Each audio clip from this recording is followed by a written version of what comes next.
Hola, hola, ¿qué tal? ¿Cómo está todo el mundo? Bienvenidos aquí al canal de Ponchote y el Ponchote Podcast con una reseña que como me habían estado pidiendo, me estaban pidiendo mucho que querían saber de qué se trata este libro de Anabel Hernández, que ya ha hecho otras publicaciones que han sido polémicas y que esta no es la excepción. Ella tiene una forma de investigar y decir las cosas que es muy controvertida. Desde hace muchos años está dedicada a exponer todo lo que hay detrás de los gobiernos, los vínculos que tienen con empresarios, con el medio artístico, también con personas dentro del crimen organizado, y eso obviamente genera mucha polémica. Por un lado, hay personas que la reconocen como una periodista de mucho nivel, con investigaciones muy bien formadas, y hay personas que no están tan de acuerdo con lo que ponen.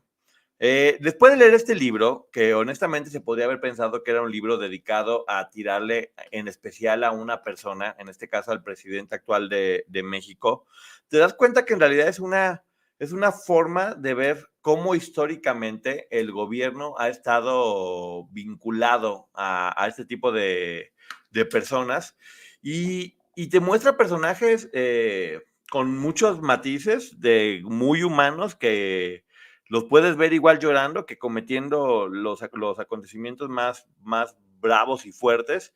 Y lo que voy a hacer yo hoy es únicamente concentrarme a decir qué es lo que el libro menciona o señala. Ninguna de las cosas que voy a decir aquí tienen que ver con mis puntos de vista, ni con mi investigación, ni con mis comentarios. Solamente es una reseña de este libro para que las personas puedan saber qué es y de qué se trata y cada quien se forme su propio punto de vista. Esa es la idea de esto. Una reseña más de muchísimas que he hecho en cuanto a libros. Si hay personas que consideran que este libro no le va a gustar, lo mejor es no verlas. Hay personas que quieren simplemente informarse. Aquí está. Anabel Hernández, la autora del momento, causando polémica como siempre. Y, y vamos a ver qué es lo que nos pone en este libro que de una cuenta advierto. No es que hable mal de una persona, habla mal de un sistema donde prácticamente todos están involucrados. Se llama La historia secreta de Anabel Hernández. Saludos a todas las personas que están en este momento. Los voy a estar leyendo para que quede el podcast bien grabado y no perder tiempo, pero lo estamos viendo. Empieza diciendo gracias a cada una de las personas que aceptó romper el silencio, poniendo en riesgo su vida, trabajo o libertad, para que esta historia no fuera más un secreto. Gracias a ti por no ser indiferente y encender la luz donde otros quieren ver sombras. Es la forma en que este libro inicia y que todos podemos estar viendo. Dice que ella no estaba buscando realmente una investigación que tenga que ver con este tiempo, con estos vínculos del gobierno actual con las personas del crimen organizado, sino que estaba haciendo una investigación de la empresa Estancia Infantil Niño Feliz de El Mayo, vamos a decirlo así, a uno de los personajes más fuertes e importantes dentro de este mundo. Y se dio cuenta que esa empresa que pertenecía al Mayo tenía contratos vigentes con el gobierno en ese momento de Ciudad de México de AMLO y que fue ahí cuando algo empezó a generarle un poco de duda o controversia. Después dice que cuando sacó el libro de Emma y las otras señoras del arco, la empezaban a invitar muchísimo a muchos lugares a dar pláticas, porque consideraban que este libro favorecía a Morena, así como otros libros que había hecho, y que de alguna forma Anabel Hernández la veían como una aliada de este partido y de todo lo que representaba, porque denunciaba el poder, porque hablaba de las cosas malas que había hecho. Ella siempre estaba dando información del gobierno que terminaba siendo pues, precisamente eso, contraponiendo los intereses del gobierno en cuestión de cualquier partido que fuera. Entonces sí, la invitaban a muchos lugares. Por ejemplo, platica de un caricaturista que se llama El Fisgón, que decía que todo mundo debería leer los libros de Anabel Hernández para que sepamos dónde están parados. La recomendaban mucho, decían que era de lo mejor. Y ella dice, en mis libros yo hablé de Felipe Calderón y lo que consideré fue su falsa lucha contra el narco y Morena usó toda esta información que yo estaba poniendo para promocionarse sin mi permiso, pero habla de que siempre ha estado eh, hablando del poder y que no había dado autorización de que Morena usara esto como propaganda. Ella dice que esa política y que ella le habían dicho una vez, de hecho, que AMLO había comprado una casa en Bosques de las Lomas y que empezó a darse cuenta de, ok, voy a ver si en verdad que compró una casa, porque esta puede ser la supernota periodística como la Casa Blanca y todo esto. Y dice, yo que soy tan meticulosa en buscar y encontrar cosas, y que encontré las toallas carísimas que había puesto Marta Sagún, de 5,000, de muchos miles de pesos, me acuerdo. Dice, la realidad es que hasta el día de hoy no he podido encontrar absolutamente nada, ningún documento ni ninguna prueba que muestre el enriquecimiento ilícito de AMLO. Dice, y sí he buscado y me he estado esmerando para hacerlo, pero no he podido encontrarlo. Dice, cuando ganó AMLO, obviamente como mexicana, dice la autora, dice, yo deseaba con todo gusto que esto ya fuera ahora sí un cambio, que iban a salir las cosas bien después de todo lo que estaba viendo que no me gustaba. Y después me di cuenta que liberó a Ovidio, que fue a saludar a la mamá, que quería liberar al general Salvador Cienfuegos, y que todo esto tenía que ver con el cártel de Sinaloa. Ahí fue cuando la autora empezó a tener como dudas respecto a qué estaba pasando con todo este libro. Y dice que un día, en el 2020, estando sentada en la Fiscalía de Nueva York, porque ellas se manejan muy altas esferas, escuchó que en la Fiscalía de Nueva York estaban comentando que esta organización había financiado la campaña política de AMLO en el 2006. Dice que para hacer este libro utilizó decenas de testimonios y documentos de la DEA, y de la Fiscalía de Nueva York. O sea, se basó 100%, según ella menciona, en documentos. Entrevistó a 5 exmiembros del cártel que estaban en prisión o libres. Les voy adelantando que es gente de que estaba muy bien colocada en un nivel muy alto dentro de la organización, que le dieron todo esto. Dice, y todos opinaron exactamente los mismos, que las 3 campañas de AMLO, la del 2006, 2012 y 2018, fueron financiadas por Sinaloa.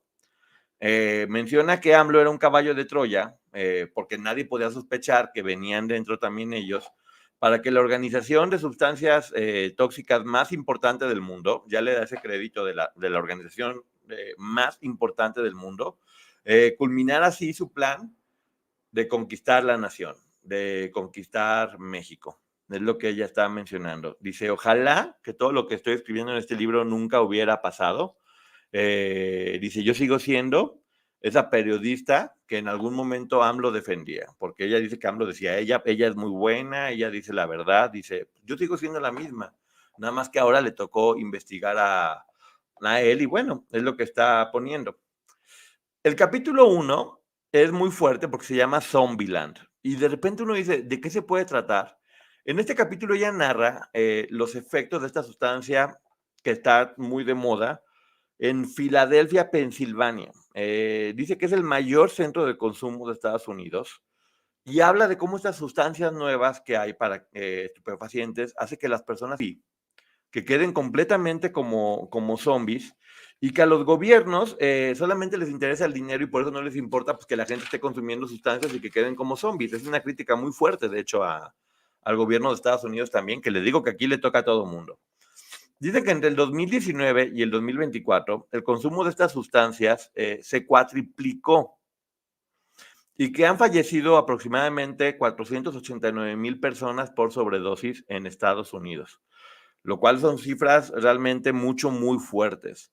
Dice que, por ejemplo, que ahora en este sexenio de AMLO subieron los crímenes por la guerra contra estas organizaciones a 176,000 personas. Dice que fueron más que las que pasaron con Fox, Calderón y Peña, lo cual no indica que no haya pasado igual con cada uno de los gobiernos. Y habla de que Sinaloa se convirtió en el laboratorio de esta sustancia, fenta, lo demás, más grande del mundo, que en Sinaloa es donde todo esto se produce y que de ahí se reproduce al mundo.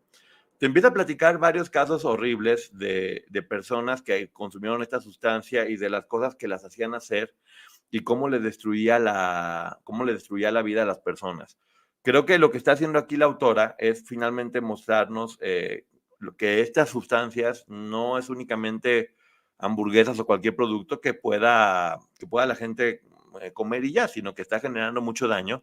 Y creo que también de alguna forma muestra el daño que está generando en Estados Unidos y cómo también las autoridades allá no están haciendo en realidad nada para que esto suceda porque genera dinero. Y mientras genere dinero, pues bueno, que la gente se vaya no importa.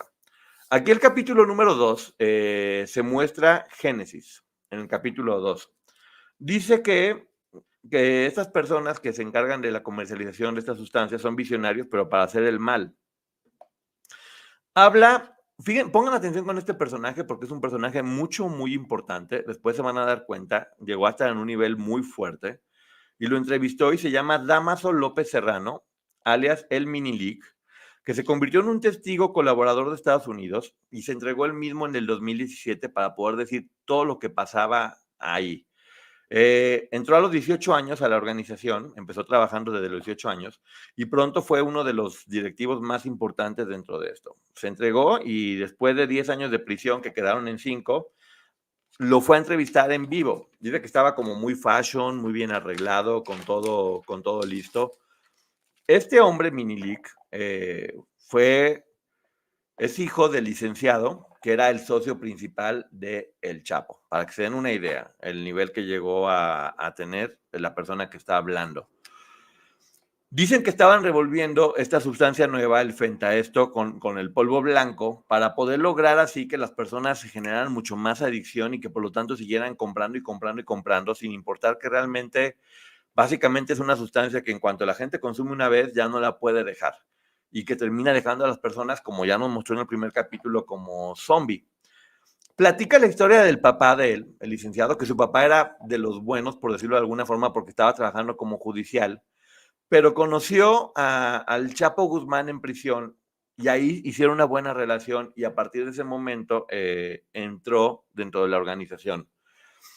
Dice que en cuanto el Chapo quedó libre, inmediatamente este personaje que trabajaba en el lado de la policía se fue a trabajar con él y se convierte en el brazo derecho del Chapo y todo el mundo le decía el licenciado. Platican también de los hijos del Chapo y dice que uno de los hijos, el mayor, en una ocasión tuvo un problema con una chica que se llamaba Kristen Page y su novio. Él intentó conquistar a la chica, al novio no le pareció, intentaron defenderse y terminaron disparándoles a ellos. Lo meten a prisión en el 2004 y el jefe de gobierno en ese momento era López Obrador.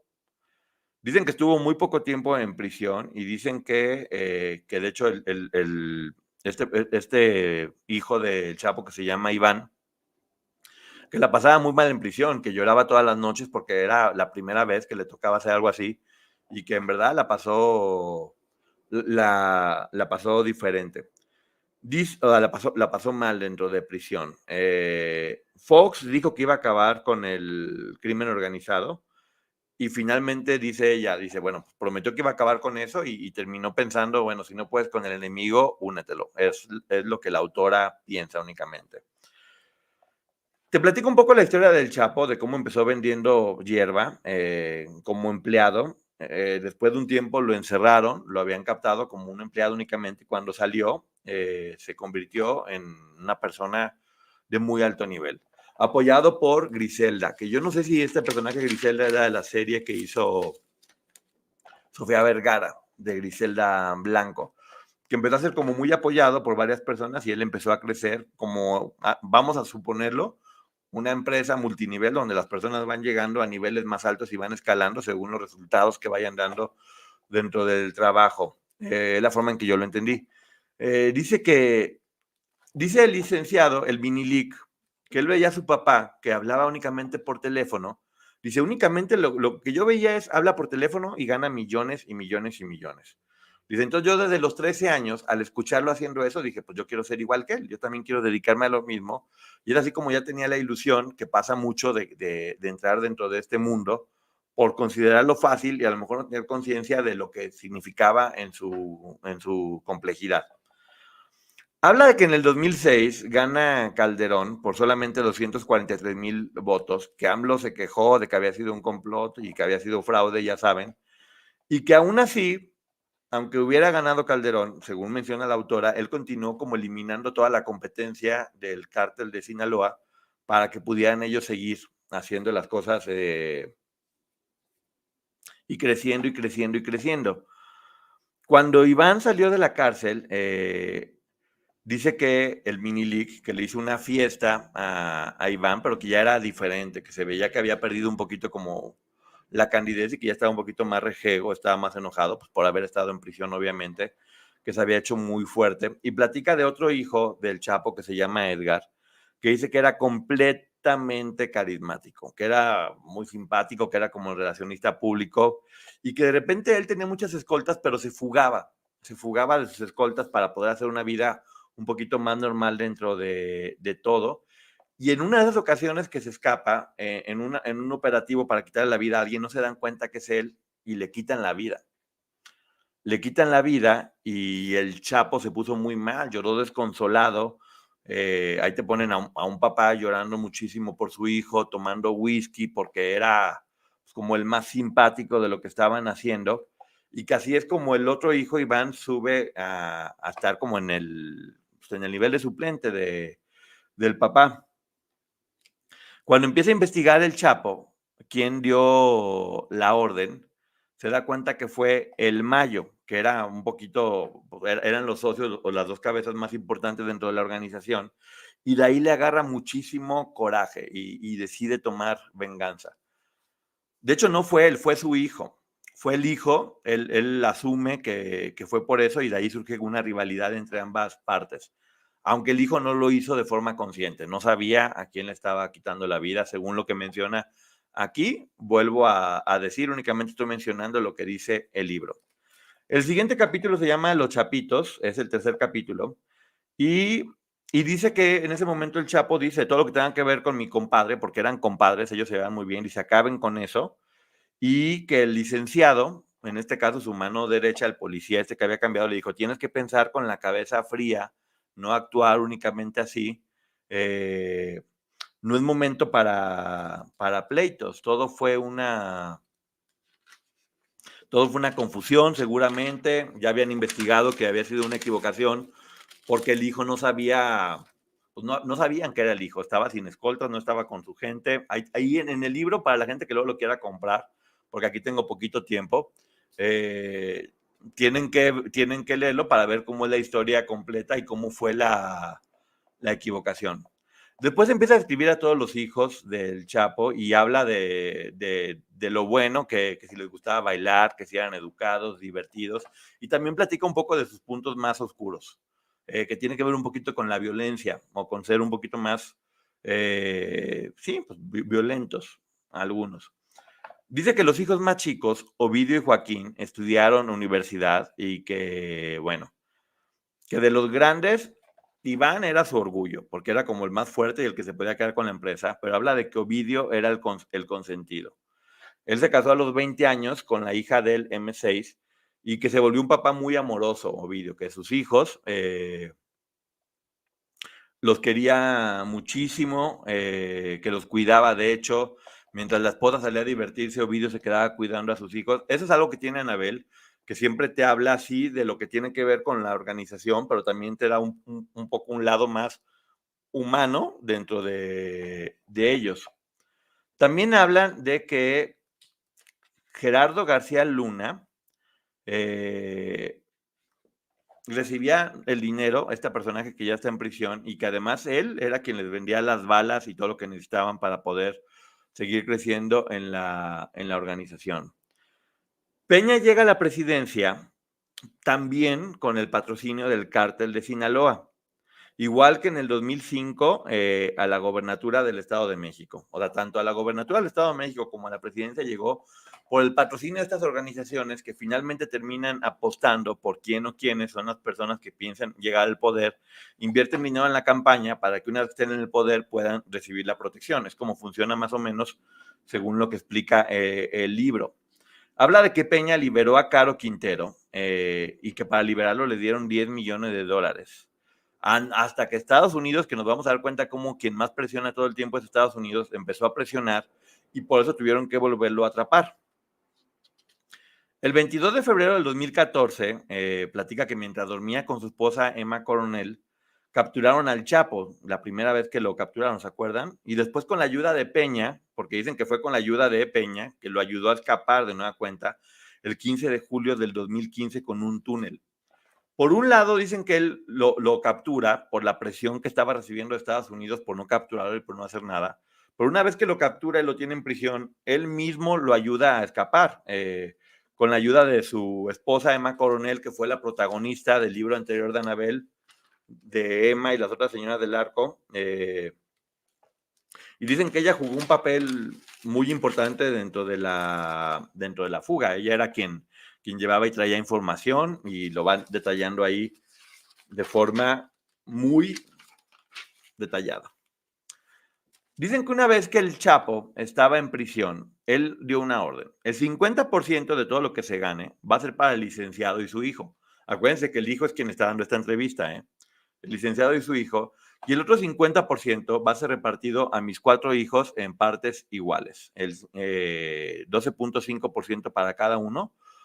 Y ahí es cuando al darles un porcentaje de lo que estaba ganando, es como surge la leyenda de los Chapitos, que es aquí como lo mencionan. Ellos 4 empiezan de alguna forma a formar parte dentro de la organización. El capítulo siguiente se llama ¿Cómo se fraguó la pandemia de fentanilo? Esta sustancia es el capítulo 4. Cuando atrapan al papá, los hijos en verdad ya se querían retirar. Los hijos ya habían decidido cada quien hacer su vida, no dedicarse a eso. Pensaron que al haberse el papá estar en prisión, pues ya ellos tenían que hacer su vida ya. Pero al dar la instrucción de que siguieran avanzando, ellos empezaron y después, según lo que menciona la autora, tenían otro tipo de negocios que les estaban dejando mucho dinero. Como por ejemplo, fíjense, son cosas que yo no me hubiera imaginado. Las máquinas tragamonedas también vendían cigarros piratas, la prostitución, toda la venta de DVDs piratas y el robo de gasolina. Eran otros negocios paralelos que generaban millones y millones de dólares. De hecho, una de las ideas que tenían las otras personas para poder quedarse con el negocio era dejar al Chapo en prisión, pero su esposa Emma no quiso bajo ninguna circunstancia. Porque decían, bueno, ¿para qué gastamos tanto dinero en liberar al Chapo cuando ese dinero para ese túnel podemos gastarlo en hacer un túnel a Estados Unidos y mandar directamente a personas ahí o llevar sustancias o lo que sea? Pero Emma siguió presionando y dijo, no, pues es mi esposo, yo lo quiero que esté de nueva cuenta y que esté regresando. Emma llevaba y traía mensajes. De hecho, ella le dio al Chapo un reloj con un GPS para que pudieran saber hasta dónde llegar el túnel. Y llevaba mensajes a los hijos de lo que les decía y también repartía sobornos para poder hacer ese túnel sin que se dieran cuenta. El 11 de julio del 2015, el Chapo escapa y, como dice aquí la autora, deja en ridículo a México y provoca el enojo de Estados Unidos muy fuerte. Dicen que era clarísimo que lo dejaron escapar porque el CISEN sabía que estaban buscando todos los planos y que todos los reos que estaban ahí oían los ruidos, cómo estaban cavando en la noche. Que no era algo que no se supiera, que todo el mundo estaba escuchando qué estaba sucediendo. Cuando sale el Chapo se da cuenta que todo el consumo de sustancias en Estados Unidos había cambiado porque ya no eran las típicas, ya no era la hierba o no era el polvo blanco, eran todas estas nuevas sustancias que estaban haciendo. Y ya era completamente diferente el negocio.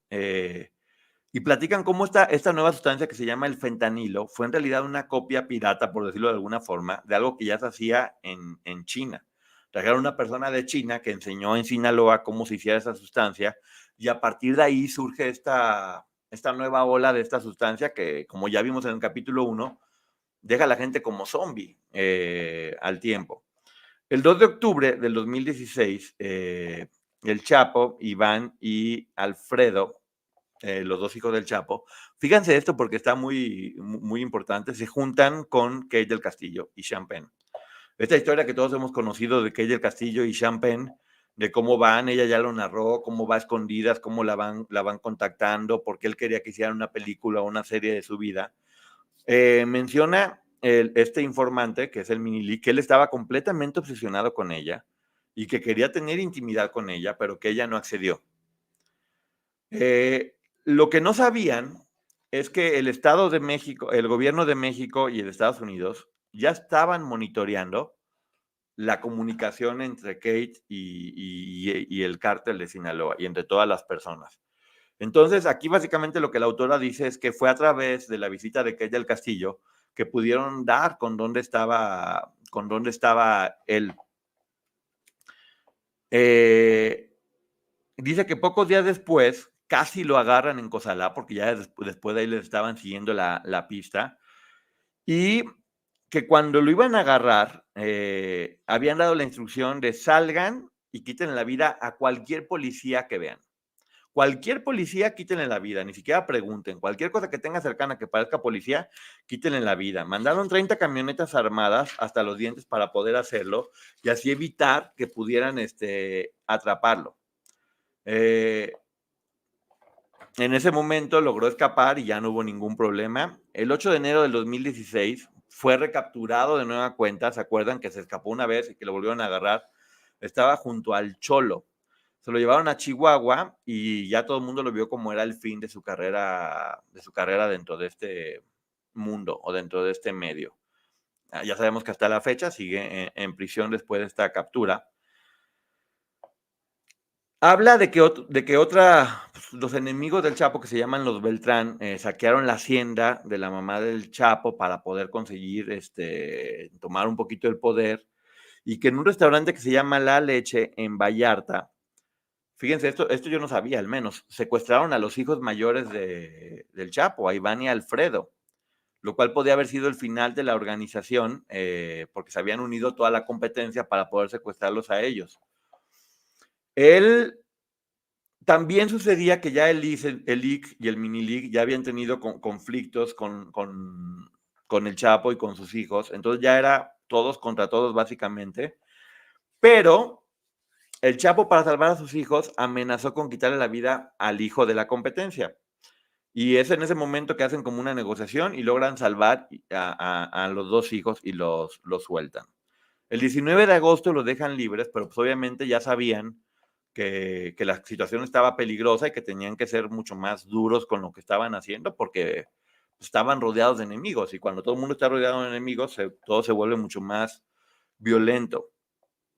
El 19 de enero del 2017 el Chapo se va a Nueva York y el licenciado hace una junta para volverlos a contentar a todos. Como, oigan, ¿para qué están todos peleados, todos con todos? Hay que volverse a unir para que esto se haga más fuerte, porque la unión hace la fuerza y todo eso.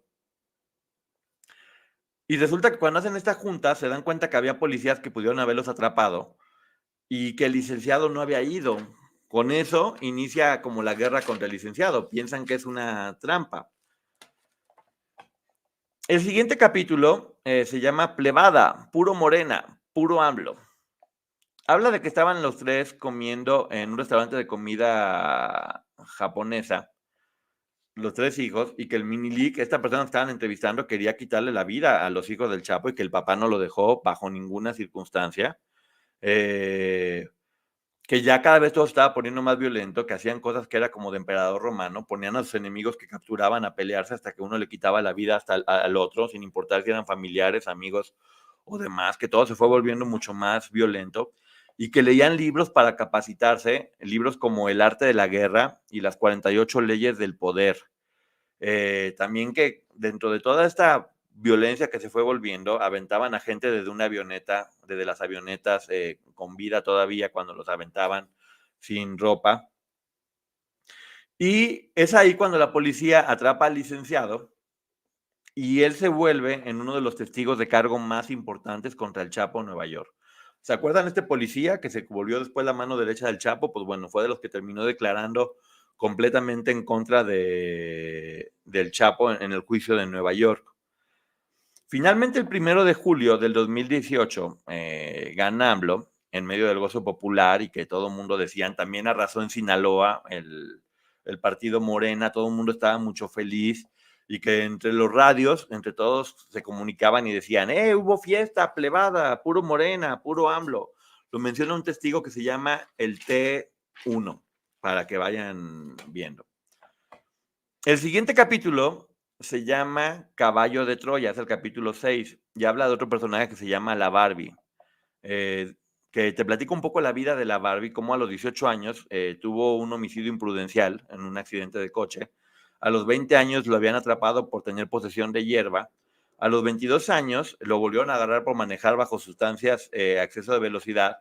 Y a los 24 años de nueva cuenta lo vuelven a atrapar por tener posesión de hierba, y él, para ya que no lo metieran a la cárcel, se escapó a Nuevo Laredo, México, y ahí comenzó a vender sustancias. Posteriormente en Monterrey conoce a Arturo Beltrán y se hizo el mejor amigo de Pancho León. Escuchen mucho este personaje, es un personaje muy importante dentro de toda esta historia. y le dio un apoyo para que fuera senador, Pancho León. Pero él quería, Pancho León le dijo que necesitaba apoyo para un pez más grande. O sea, le dijo que ya me apoyaste a mí, ahora necesito tu apoyo para ir por alguien más grande todavía. Dice que se va en un cuarto para hablar de eso con un emisario de López Obrador y otra persona. Después de ahí viajaron hasta rumbo a Punta Mita y llegaron a una mansión amarilla donde el anfitrión era Beltrán Leiva. En el 2005 sucede esto, Está sucediendo en el 2005. Que de hecho le dice Arturo Beltrán Leiva, le ¿sabes qué? Pues de seguro van a perder, pero siempre es bueno hacer contactos, entonces hay que apoyarlos aunque no vayan a ganar. Y de hecho pone a Anabel que lo que hacen a veces es apoyan a los dos candidatos, a los más importantes que crean que pueda ganar, y ellos no van a perder, o sea, ganan de una forma o de otra. Es lo que estaba mencionando aquí. Dice que en la casa, obviamente piden como pruebas de, oye, ¿cómo sabemos que sí vienen de parte de él? Y que hablaban por algo que se llama speaker. Y que en ese momento hablan con López Obrador y que lo único que decían era cosas como a la orden, lo que se le ofrezca, estamos pendientes.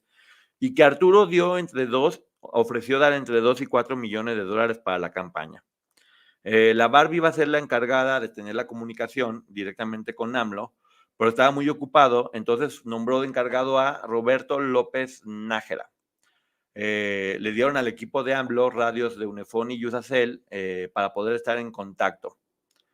Dicen que de alguna forma AMLO nunca aceptaba como dinero para él o cosas para él, sino sencillamente para la campaña, y que siempre se mostraba impoluto. Sí, para la campaña sí recibió dinero. Y que además el Grande, otro personaje, daba dinero extra y les ofrecía hierba a todo el equipo que trabajaban para él. El siguiente capítulo, que es el capítulo 7, se llama Operación Polanco. Habla de una casa en Aristóteles 19 de Polanco, donde se reúnen para darle este dinero con el que habían quedado. Da datos, da cifras, todo. Acuérdense que es el testimonio de uno de los personajes que estaban ahí adentro, donde hablan durante mucho tiempo y muy bonito de Rocío Beltrán, que fue la primera esposa de AMLO. Dicen que era una mujer de gran calidad humana, que todo el tiempo estaba pendiente de todo el mundo. También en el libro anterior del Rey del Cash hablan muy bien de ella. Y dicen que murió en el 2002 de cáncer. Que en el velorio AMLO no dio ninguna palabra de despedida y que regresó a trabajar a los 2 días siguientes de que ella había fallecido. Aquí hay otro personaje que se llama Nico, que va a ser muy importante, porque fue nombrado director de logística de AMLO en 2002. Se volvió la persona de mayor confianza de AMLO. Esta es otra de las personas que van a declarar, Nico, que fue como, según él lo menciona, fue la mano derecha de AMLO durante muchísimo tiempo. Dice que le pedía que él manejara todo el tiempo, que no es que fuera chofer ni nada por el estilo, pero que le pedía que él manejara para que AMLO pudiera hablar con quien quisiera, sin que estuvieran escuchando con quién le hablaba. Y que tenía él, como parte de su equipo, a uno que se llama Mauricio Soto Caballero, que fue responsable de recibir el dinero del cártel en el 2006. Platican también una anécdota de cómo en una ocasión el micrófono queda abierto y AMLO dice, últimamente si pierdo me voy a la chingada, y que después todo el mundo se quedó como de, el micrófono estaba abierto, y que de ahí surgió la idea y que inventó, porque no se llamaba así, que el rancho se llamaba La Chingada. Que ahí fue cuando tuvo que inventar, y dice que así se llamaba el rancho y que se iba a ir y que se iba a retirar a su rancho, pero que en realidad fue un accidente, según lo que menciona la autora. Vuelvo a repetir, todo lo que yo estoy diciendo tiene que ver con la información que aparece en este libro que se llama La historia secreta de Anabel Hernández. No estoy dando opiniones personales y únicamente estoy hablando de la información que viene dentro de este libro. Entonces, hablan de cómo en la casa esta de Aristóteles 131 se entregó dinero no en una ni en dos ocasiones, sino en varias ocasiones, que Arturo Beltrán hablaba con AMLO solamente para confirmar si el dinero había llegado y si era para él, porque pues no quería que hubiera personas que, ay, ahí te va dinero, y que no se anduvieran quedando. El siguiente capítulo, que es muy fuerte el título, se llama Narcopresidente, es el capítulo número 8. Y habla de un evento en el 2006 donde estaba AMLO con la arrolladora Banda Limón, que de nueva cuenta, que era un evento para AMLO, para apoyarlo en el 2006, porque ya iba a ganar casi, con la arrolladora Banda Limón, que por ejemplo ella cobró 300,000 pesos y llevaron 40,000 personas que les daban dinero para que fueran a apoyar.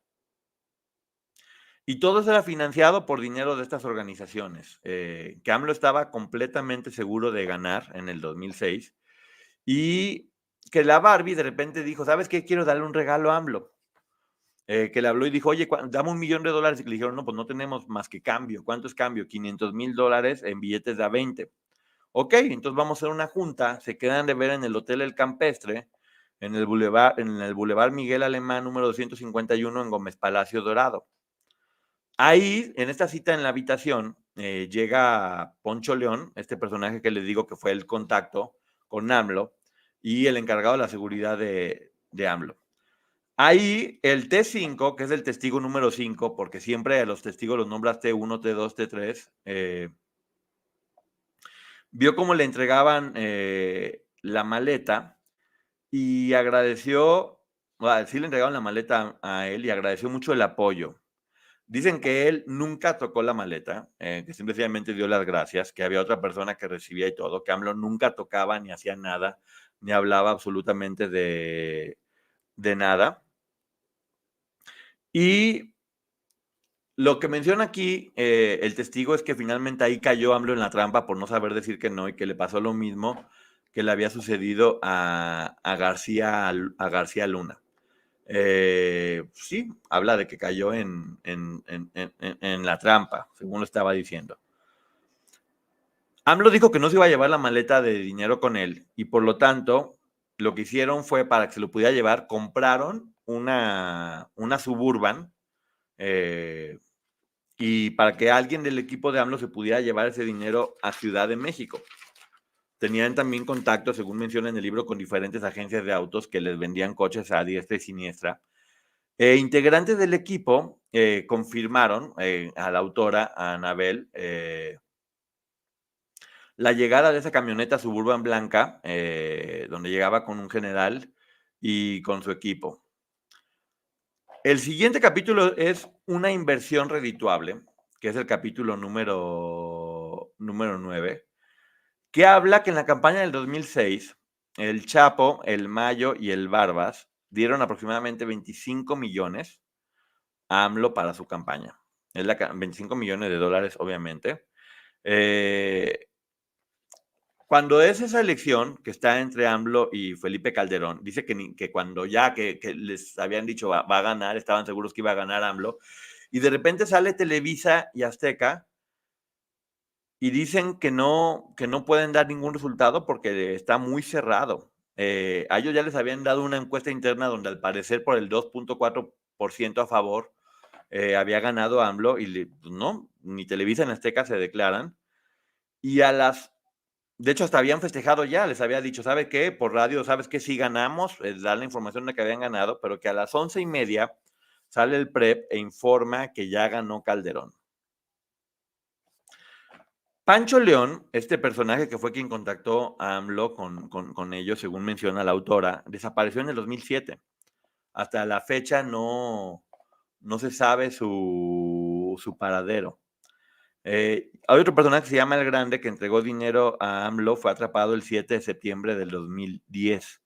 Casualmente todas las personas que tuvieron que ver con esto del dinero empezaron a desaparecer. Y bueno, ya platican que en ese momento AMLO es cuando dice, no, yo soy el presidente legítimo, y hace la gira y el plantón. Lo que dicen aquí es, bueno, ¿y quién patrocinó todo este plantón? El Grande, esta persona que había dado el dinero, decide colaborar y dice todo absolutamente en la PGR y después en Estados Unidos. Lo que hacen muchos de estos personajes es, para poder salir librados, al sentir que su vida corre peligro, deciden declarar todo en Estados Unidos y Estados Unidos los protege y se queda con toda esa información.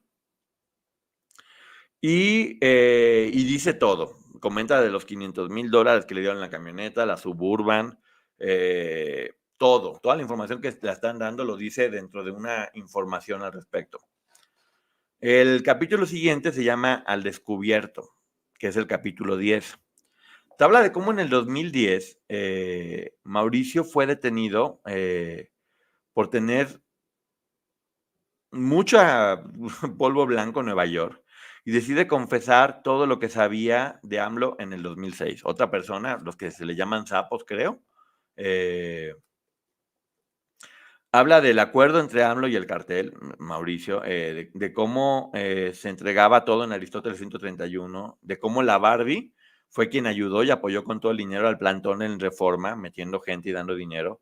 Eh, cómo pensaron también en, de repente, el día que ganó Calderón, pensaron en atrapar ellos a Luis Cortés Ugalde, el presidente del INE, para grabarlo y que él reconociera que había sido fraude del INE, a verlo, presionarlo de alguna forma que dijera eso. Y también habían dicho que iban a poner, había pensado que el gobierno de Estados Unidos, según lo que comenta Anabel, ponerle una trampa a AMLO, ofrecerle $5 millones y cuando cayera poderlo atrapar, pero después decidieron que no lo iban a hacer porque sería como básicamente que Estados Unidos está interviniendo en las decisiones de México o o en las elecciones. El 30 de enero del 2024, dice Anabel Hernández, que publicó el artículo El cártel de Sinaloa financia AMLO, y que después de ser como la amiga y la que todo el mundo quería dentro de Morena, en ese momento se armó un escándalo y que dicen que es completamente falso, que es una calumnia y que es cuando AMLO dice no porque lo diga la DEA es que es cierto, y que no es la DEA, que finalmente es el Departamento de Estado, que es un complot de Estados Unidos contra AMLO. Él lo empieza a declarar y hay como muchos desmentidos, versiones encontradas, y según el jefe de seguridad de la Barbie, no fueron 2 los millones que dieron, sino $25 millones. Esto en la información que Anabel agarró, pues básicamente de eso, de información que tenían en Estados Unidos y de entrevistas a diferentes personas que le hicieron tanto en la Fiscalía de Nueva York como en la DEA, como los testimonios que estuvo haciendo. Dicen que Mauricio, este personaje que está hablando todo esto, ¿se acuerdan que Mauricio fue quien fue a recibir el dinero la primera vez? Que no participó en ninguna campaña política de AMLO, que únicamente la del 2006. Pero según dice Anabel, se comprueba que en el 2012 y 2018 las pruebas mostraban todo lo contrario. También hablan de cómo Soto Caballero le dio una tarjeta American Express a Nico, este personaje que se volvió como el asistente personal de AMLO todo el tiempo, y que de solamente del 2007 a 2008 con este American Express sin crédito, se gastaron al menos 700 mil pesos. También le dio otra tarjeta sin límite de crédito al hijo de AMLO, a José Ramón, y que se gastaba sin límite alguno de crédito, viajes con mucho lujo, en gastos personales. Del 2003 al 2008, Mauricio le dio a Nico 5 tarjetas adicionales sin límite de crédito que se gastaban, según menciona la autora de Nueva Cuenta, en tiendas como Montblanc, Palacio de Hierro, Nike, Rolex y en restaurantes como Puerto Madero, Hooter y Angus. Ella menciona que Nico, que fue quien fue como el asistente de AMLO durante mucho tiempo, le confirmó que toda esa información era real. También hablan como Nico y Mauricio querían hacer un partido político que se llamaba Movimiento Ambientalista Social, pero dejaron la idea de un lado para poder mejor apoyar a que surgiera Morena. De hecho, en el 2020 el INE les negó el registro de este partido, pero bueno, se enfocaron en hacer lo que es el partido de Morena. Y cuando AMLO se queja de toda esta información que había sacado Anabel Hernández, que esta información se la había dado Estados Unidos para acabar con él, Estados Unidos dijo que no había ninguna investigación en contra del presidente por ese tipo de situaciones, pero no pidió una disculpa, porque AMLO pedía que dieran una disculpa y no quiso Estados Unidos dar una disculpa. Y aquí es cuando viene el siguiente capítulo que se llama Y también el cártel de Tijuana. Habla de cómo en agosto del 2006 capturan a Tigrillo, que es el líder del cártel de Tijuana, la DEA, y que así pudieron saber mucho más secretos de la campaña de AMLO en el 2006. Steven, que fue quien lo capturó, este policía Steven, que también lo entrevistó a Anabel Hernández, menciona que él fue quien lo logró y que este personaje Steven dice que ha atrapado a infinidad de personas que después se van a Estados Unidos y que cuando están en Estados Unidos sueltan toda la información. Dice, he entrevistado a varios de ellos y confiesan muchísimas cosas. Conservo los apuntes de todas las entrevistas y le comentó de los apuntes de la entrevista con Tigrillo, que trabajaba para el cártel de Tijuana. Dice que los Arellano le dieron a AMLO dinero porque pensaron que iba a ganar entre 1 y 2 millones de dólares. Acuérdense que el cártel de Tijuana, según dice aquí Anabel, son los enemigos del cártel de Sinaloa. Habla de cómo Leonel Cota, el líder nacional del PRD, fue un vínculo, o sea, el líder del PRD era el vínculo para tener el dinero de estas personas.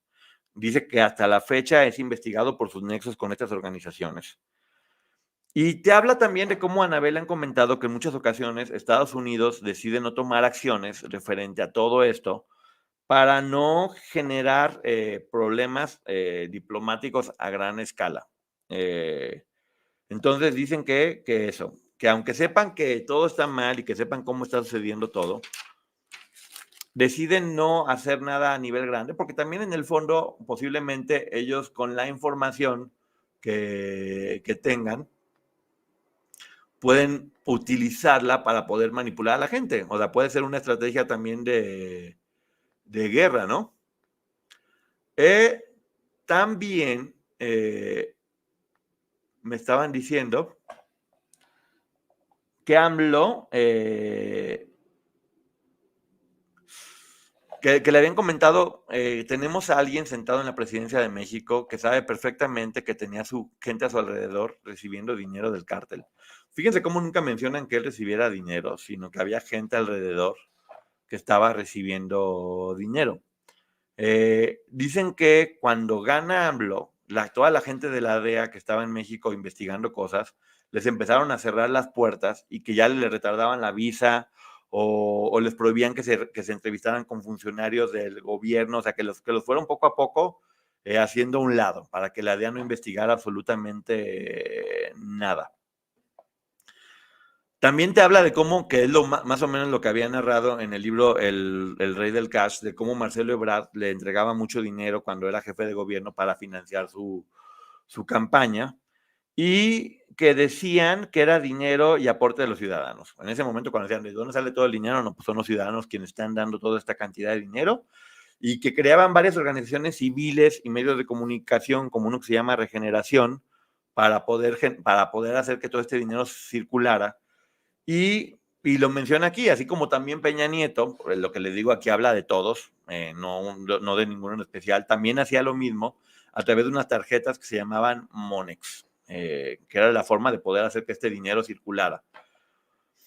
El capítulo siguiente se llama El Reino, es el capítulo número 12, y te habla de cómo en el 2018, en un restaurante en Culiacán, en la presentación del M30, que se llamaba esta sustancia, sí, como si fuera un lanzamiento de un nuevo producto, presentan esta nueva sustancia, el Fenta, el M30, y, y resulta que es un exitazo, que en Estados Unidos, en cuanto apenas empiezan a meter este nuevo producto, se vende muchísimo.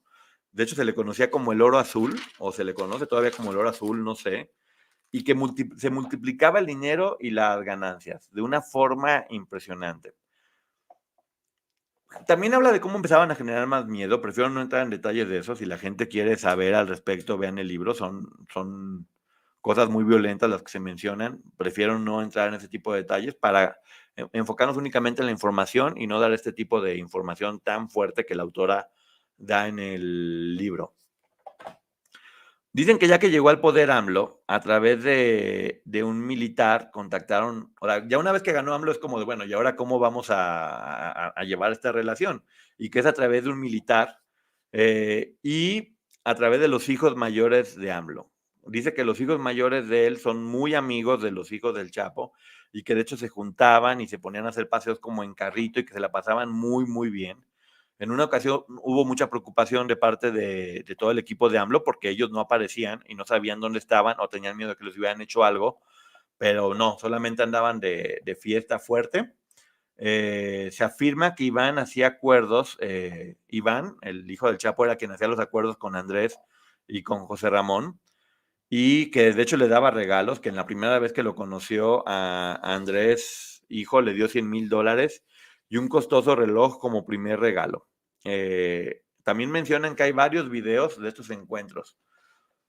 y quien los tenga, pues obviamente puede utilizar esa información en contra. Pero bueno, aquí está mencionando que hay varios videos de acuerdo al T3, que es el testigo 3, porque hay personas en las que sí habla y da la información de quiénes son, y hay personas como en este caso que solamente los llama T1, T2, T3, T4. El T3 dice que hay videos de estos encuentros, que de hecho un primo materno de ellos era el contacto directamente. El primo era quien le decían a esta gente del cártel la información, ellos le decían a los hijos y los hijos le decían a AMLO. También te hablan de cómo una chica que se llama Alejandrina tenía una organización que se llama Cuerpo Diplomático Internacional y que ella era delegada, abogaba por los derechos de la gente que está en el crimen organizado. Y aquí es cuando después hace una entrevista a otro personaje que se llama El Lagartijo. Este personaje Lagartijo dice que por lealtad no quiere hablar absolutamente nada de Emma Coronel porque él es una persona de palabra y quedó no hablar absolutamente de nada. Pero platica cómo Alejandrina era como la relacionista pública de Emma, haciéndola ver como un alma de caridad. Se dedicaban a con todo el dinero dar ayuda a gente que lo necesitaba, gente pobre, regalar juguetes, cobijas, todo esto. Y explica cómo funciona, te explica completamente en el capítulo grande cómo funciona la empresa, desde Culiacán hasta Nueva York. Y también te habla, te da mucha información muy fuerte porque este personaje Lagartijo le tocó cuando atraparon a Ovidio la primera vez, que decían que querían acabar con todas las personas. Te platica cómo él escuchó como por radio Ovidio decía, por favor, no hagan eso, no quiero que le pase nada a las personas. Pero que Iván decía, te vamos a rescatar, y que lloraba Iván, pero que Ovidio le decía, por favor, no quiero que hagan esto. El siguiente capítulo se llama La Embajada del Cártel de Sinaloa, que es el capítulo número 13. Y te habla de eso, de cómo cuando ya dan la orden de, ¿sabes qué? Vamos a hacer, para que puedan liberar a Ovidio, hay que estar haciendo hay que acabar con toda la familia de los militares que lo están agarrando. Y había una unidad habitacional donde vivían todos los militares, y él platica que cuando llegan ahí, que él dice, es que yo no soy capaz de hacer nada contra las señoras o contra los niños, que empiezan a disparar al aire para que los niños corran, que era o sea, en lugar de tirarles directamente, empiezan a tirar al aire para que los niños corran, y que ordenan atacar, y dice que los que estaban atrás de él hacían lo mismo, aventaban granadas a los coches porque no querían lastimar a nadie, solamente querían que corrieran y que se escondieran. Dice que la policía no intervenía porque también trabajaban para los chapitos y que de hecho estaba pensado hacerles algo, pero que abogaron para que ellos quedaran también en libertad. Finalmente, en medio de todo esto que iba a pasar, sueltan a Ovidio, y dicen que la captura de Ovidio no fue el gobierno de México, sino que fue por una inteligencia diferente apoyada por la DEA. En realidad la captura de Ovidio tuvo que ver con la DEA, y la libertad tuvo que ver, como lo mencionó AMLO, dice que los liberó para que no hubiera más gente perdiendo la vida y proteger a la sociedad civil. Dice aquí la autora que no explica que en realidad fue para beneficiar al amigo de sus hijos. Habla de que tiene una relación de amistad. También te dicen cómo con la libertad de Ovidio dio mucho más poder a los chapitos porque pues, de alguna forma ya eran invencibles, era una muestra de que ellos tenían poder. Y que una persona que del Departamento de Justicia de Estados Unidos dijo, el presidente de México no es AMLO, es el Mayo. Fue la frase que están diciendo aquí. El siguiente capítulo se llama Viejo Diablo y es el capítulo 14. Te habla del Mayo, este personaje también muy fuerte, que es como la contraparte del Chapo, de 75 años. Y te digo que Anabel tiene una capacidad como para poderte narrar cosas que no te podrías imaginar. Como que él tiene diabetes y como de repente una rodilla se le inflama y le tienen que sacar líquido con una jeringa. Y que a partir del 2014 tiene una guerra este personaje contra los chapitos. Desde finales del 2023, AMLO dijo, ¿sabes qué? A finales del 2023 dijo, por favor, en este momento no se peleen. No vamos a perseguir a ninguno de ustedes, pero es una forma de apoyar la campaña de Claudia Sheinbaum. No queremos ya que haya violencia, que se dé la impresión de que es un país mucho más tranquilo. Y me comprometo a que si Claudia gana, pues no los va a seguir. Va a ser la campaña de abrazos, no balazos. El último capítulo se llama La Heredera, es el capítulo 15, donde te habla de cómo Claudia Sheinbaum maneja todo lo que tiene que ver con la captura de cuando decomisan sustancias. cómo ahora que decomisan, cuando decomisa sustancias pide la mitad para que gente la venda, es lo que menciona la autora Anabel Hernández, y que la gente está enojada con ella, toda la gente que trabaja con él, don Leo en especial, dice, siempre es la misma cosa con ella, nos trae a todos agarrados de por ahí, decomisa todo lo que puede para poderse quedar con la mitad, si no te detiene y te quite todo. Vuelvo a repetir, es la información que le daban estas personas a la autora y la autora lo está poniendo. No es ni mi información ni mi investigación, es solamente lo que el libro está mencionando. Menciona el mini league que detuvieron a su papá en mayo del 2017 y que además cuando lo detuvieron le robaron dinero, 2 millones de dólares. Y te hablan también de cómo en algún momento AMLO tuvo que atrapar a Ovidio y al mini licenciado para, para poder congraciarse con Estados Unidos como alguna forma de prueba, y que eso tiene muy nerviosos a los hijos de AMLO por la información que se pudiera salir o cómo se pudiera hablar. El último comentario que pone la autora en el libro es, con Claudia vamos a estar mejor que con Obrador. Eso lo firma un personaje que se llama Don Leo. Y bueno, esta es la reseña de este libro de Anabel Hernández que se llama La historia secreta, que vuelvo a repetir, no creo que sea necesariamente un libro que hable mal de una persona en especial, sino que nos muestra cómo ha sido el sistema en el cual los gobernadores tienen que de alguna forma negociar o pactar con estos personajes que han adquirido gran fuerza para evitar un poco la violencia y también a lo mejor equilibrar un poco el sistema económico.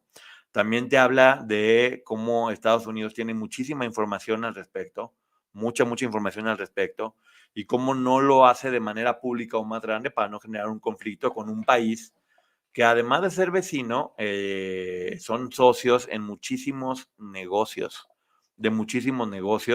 y como también obviamente pues no podría decir que está interviniendo en los asuntos de un país.